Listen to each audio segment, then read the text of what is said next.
chers amis de la communauté internationale, je profite de l'opportunité qui m'est offerte pour rapidement faire le point sur la situation en RDC.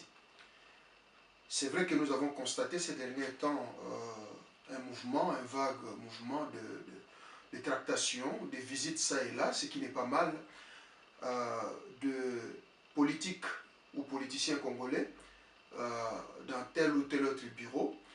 Évidemment, nous savons que gentiment, on tend vers la fin constitutionnelle du pouvoir en place.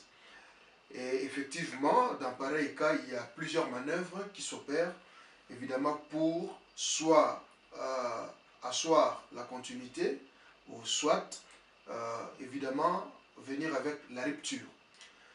À ce qui concerne la RDC, j'aimerais être au clair, parce que c'est vrai, il y aura des rapports, il y aura des paperasses, il y aura des choses qu'on pourra vous dire.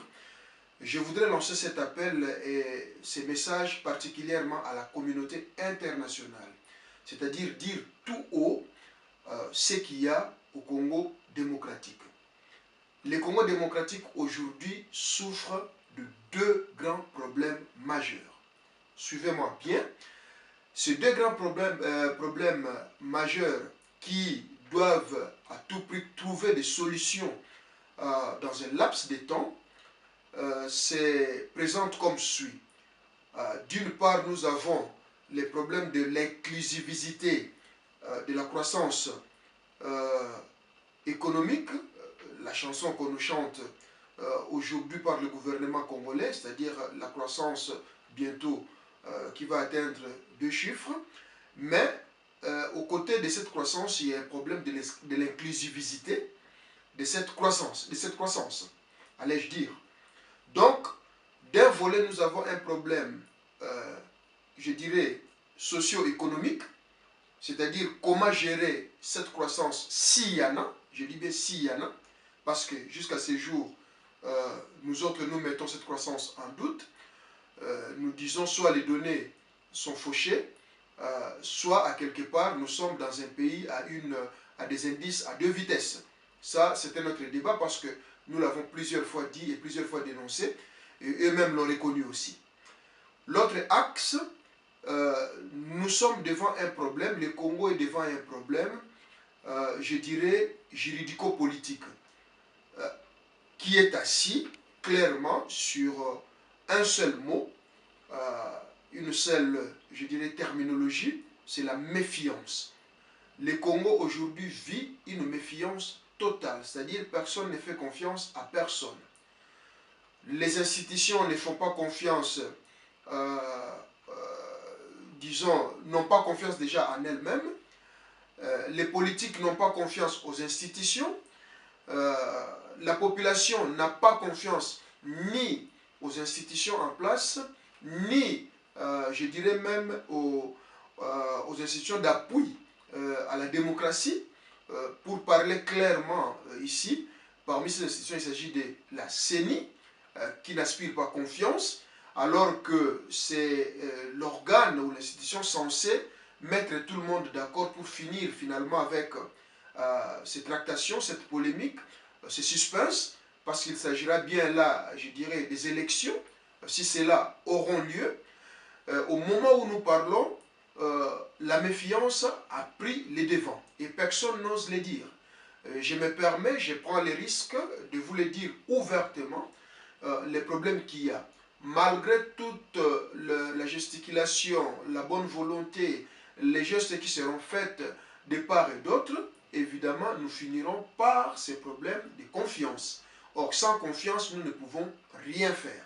Le gouvernement n'aspire pas confiance, les systèmes politiques en place n'aspirent pas confiance, le pouvoir en place n'aspire pas confiance, l'organe censé réunir les gens et créer la confiance n'aspire pas confiance, la population n'a pas confiance, et finalement, c'est l'impasse. La réalité, c'est quoi?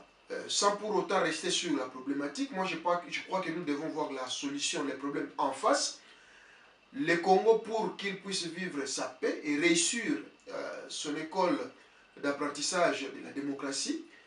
Je crois, pour la circonstance, il faut voir les choses en face et accepter une transition. Mais le vrai problème maintenant, quel type de transition? Et cette transition avec qui? Est-ce le système sortant doit être parti pris? Est-ce il faut exclure tous les systèmes sortants ou les régimes sortants pour un régime de transition neutre? Mais cette neutralité, je reviens encore sur la confiance, quel gage? Est-ce que les animateurs de la transition auront-ils le droit de se positionner pour ce qui pourrait arriver post-transition? Voilà toute la problématique qu'il faut maintenant voir en face. Si cette problématique n'est pas vue de la sorte, évidemment, on tend vers une impasse.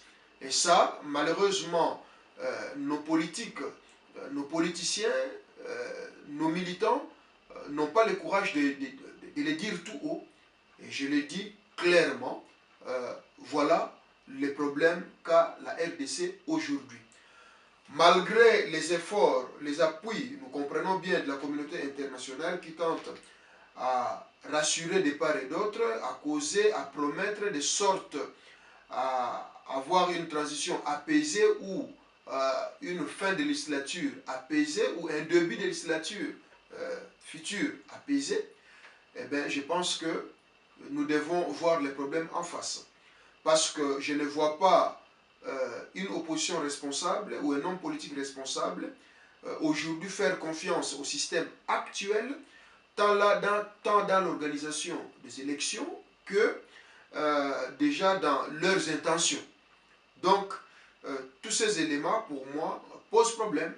Donc, pour résumer, voilà les problèmes qui traversent la République démocratique du Congo et que partout où vous les recevrez, posez-leur ces deux questions, si je mens, retournez sur, je dirais, cette ligne pour pouvoir contredire.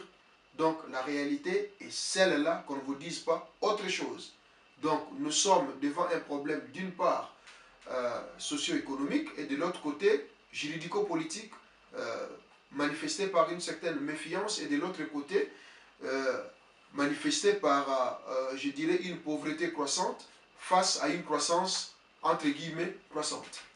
Voilà brièvement ce que je pourrais vous dire et ce que vous devez retenir sur la RDC.